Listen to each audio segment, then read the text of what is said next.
مسیح خدا میں آپ سب کو سلام ہو۔ آج ہم لے کر آئے ہیں خدا کا زندہ کلام، جس کے پاس خدا کا بیٹا ہے اس کے پاس زندگی ہے۔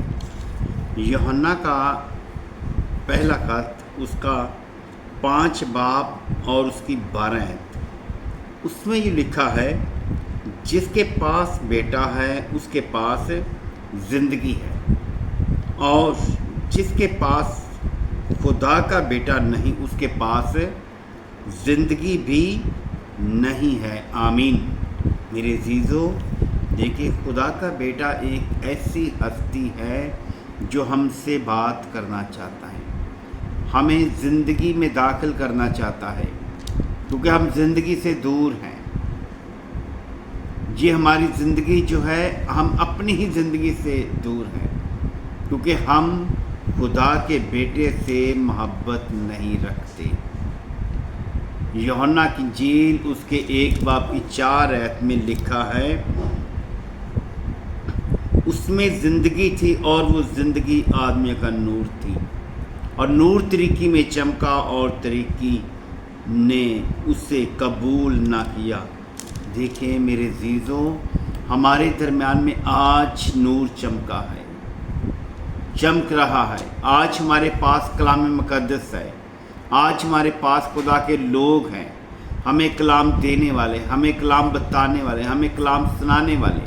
میرے عزیزوں، آپ خدا کے زندہ کلام کو دیکھیں، اس میں سے ہمیں زندگی ملے گی خداوند یسوع مسیح کے وسیلہ سے، کیونکہ لکھا ہے، جس کے پاس بیٹا ہے اس کے پاس زندگی ہے، اور جس کے پاس خدا کا بیٹا نہیں اس میں زندگی بھی نہیں، وہ مردہ ہے۔ کیونکہ اگر ہمارے پاس خدا کا بیٹا نہیں ہے، ہم خدا کے بیٹے پر ایمان نہیں رکھتے ہیں، ہم زندہ نہیں ہیں، ہم مردہ ہیں، ہم مردہ کام کرتے ہیں، ہمارے اندر جو کام ہے ہم مردہ کام کرتے ہیں۔ میرے عزیزو، خدا کا زندہ کلام ہمیں بتاتا ہے کہ مجھ پر ایمان رکھیں، کیونکہ ایمان کے وسیلہ سے ہی نجات ہے، ایمان ہی کے وسیلہ سے زندگی ہے، ایمان ہی سب کچھ ہے۔ خدا کے فرزندوں سے ہمیں محبت رکھنا ضروری ہے، اور تعلیم اور خدا کی محبت یہ ہے کہ ہم اس کے حکموں پر عمل کریں۔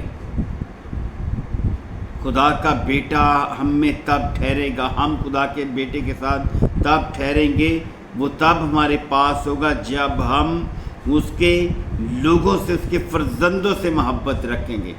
آج ہم خدا کے فرزندوں سے، خدا کے لوگوں سے محبت نہیں رکھتے، کیونکہ خدا محبت کا سرچشمہ ہے۔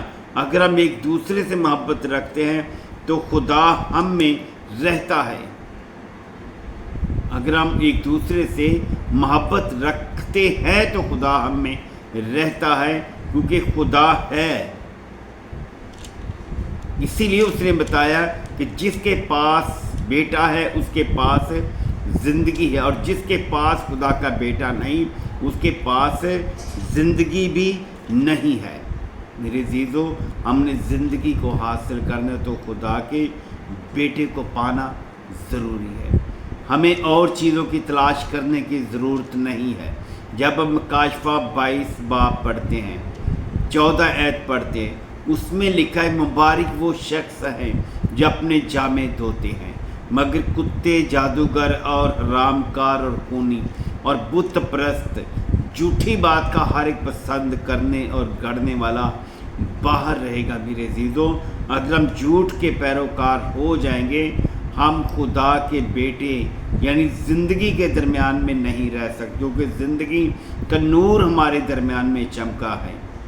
جیسے ہمیں یوحنا کے پہلے باب کی 4 آیت میں بتایا گیا ہے کہ نور طریقی میں چمکا اور طریقی نے اسے قبول نہ کیا۔ اکلوتا بیٹا جو خدا باپ کی گود میں تھا، اسی نے ظاہر کیا ہے، وہی ہمیں زندگی دینے والا، وہی ہماری زندگی میں بڑے بڑے کام کرنے والا، وہی ہماری زندگی میں بڑے بڑے معجزات کرنے کی قدرت رکھتا ہے، کیونکہ وہ خدا کا بیٹا ہے، اس سے ماننا ضروری ہے۔ وہ ہمارا مننجی ہے، وہ چاہتا ہے کہ ہم اس سے پیار کریں، وہ چاہتا ہے کہ میں زندگیوں سے محبت رکھوں، لیکن ہم جو لوگ ہیں اس سے آگے آگے بھاگتے دوسرے لوگوں کی طرف، ان کے پاس زندگی نہیں ہے، وہ زندہ نہیں ہے۔ تو ہم نے زندہ رہنا ہے تو خدا کے بیٹے کے پاس جانا ہے، بیٹے کے حکموں کو ماننا ہے، بیٹے کے حکموں پر عمل کرنا ہے، ہم نے ایک دوسرے سے محبت رکھنی ہے، ہم نے اس کے فرزندوں سے محبت رکھنی ہے، کیونکہ وہ دنیا پر غالب آتے ہیں۔ اگر آپ خدا کے فرزندوں سے محبت رکھتے ہیں تو آپ دنیا کے کاموں پر، دنیا کی چیزوں پر غالب آئیں گے۔ اسی طرح مکاشفہ کی کتاب 3 باب کی 15 آیت میں بتایا گیا ہے، نہ تو سرد، میں تمہیں سچ کہتا ہوں تو نہ سرد ہے نہ گرم، کاش کہ تو سرد یا گرم ہی ہوتا۔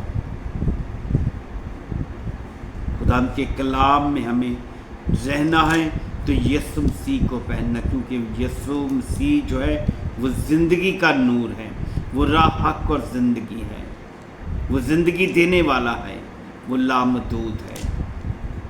یسوع ہمارا خداوند اور منجی ہے، وہ چاہتا ہے کہ ہم ایک دوسرے سے محبت رکھیں، لیکن ہم محبت رکھ ہی نہیں سکتے، کیونکہ ہم میں بہت ساری چیزیں ہمارے دل میں موجود ہیں، جو چیزیں ہمارے دل سے دوسرے لوگوں کے لیے محبت کو آگے نہیں بڑھنے دیتی۔